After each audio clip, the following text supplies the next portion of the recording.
Just before midnight on April 30th, skywatchers across several western states saw a bright fireball streak through the heavens. A police officer working in the Northwest Valley caught a glimpse of the colorful object on his body cam. At nearly the same time, a Ring camera in the area recorded a strange noise and what sounds like a crash.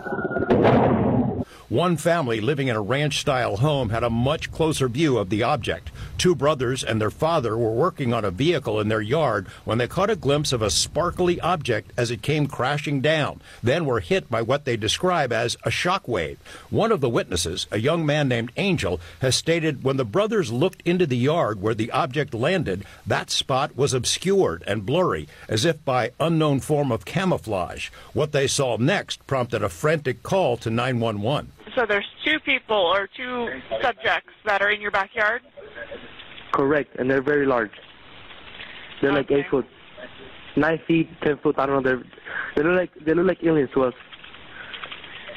Big eyes. They have big eyes, like I can't explain it. And big mouth.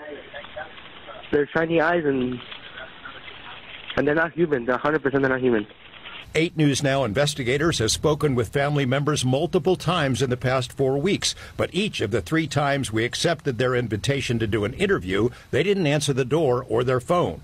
These are some of the claims they've made in other public forums. Multiple family members backed up the story in an initial police report we obtained.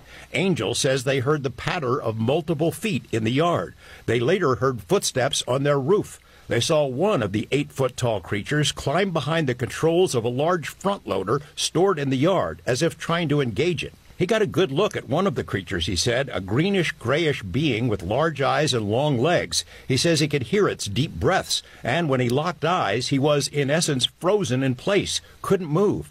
In the middle of the yard, where the object had crashed, then vanished, a circular impression was left in the soil. Okay, where is this on your property? Metro sources say the police dispatcher initially wondered whether to send a crisis intervention team to help the troubled witness, but then took the incident seriously. 2 officers arrived 38 minutes after the call, and by then had heard from other officers. They proceeded cautiously and managed some nervous laughs. I ain't dealing with that. A few days later, the family says 2 Metro sergeants returned to the scene to ask follow-up questions. The family says they also saw men in suits and sunglasses driving in a car with government plates cruising slowly past the house in the following days. Nellis and Creech have denied any interest or involvement with the incident. Metro has indicated they believe the family that something crashed in their yard. But what? Someone else has access to it. You mentioned, George, in that piece that they were frozen because so many people have been critical of, like, why didn't they get their phone out? Why didn't they shoot the video? Do we know if there's even any video of this incident? Yes and no. So there's a surveillance camera in the backyard. The property owner keeps that because he's got a lot of expensive equipment there. What we were told is that at the moment this thing comes down and crash, this camera went out, and it was out for a couple of minutes. When it came back on, the object was gone, but the circle was there. We've been told by Angel in multiple phone conversations that he shot video of the creatures. We haven't seen it, and we don't know anybody else who's seen it yet, so maybe he'll release it at some point. It's getting a lot of attention. Yeah, all over. All right, George, thanks for that.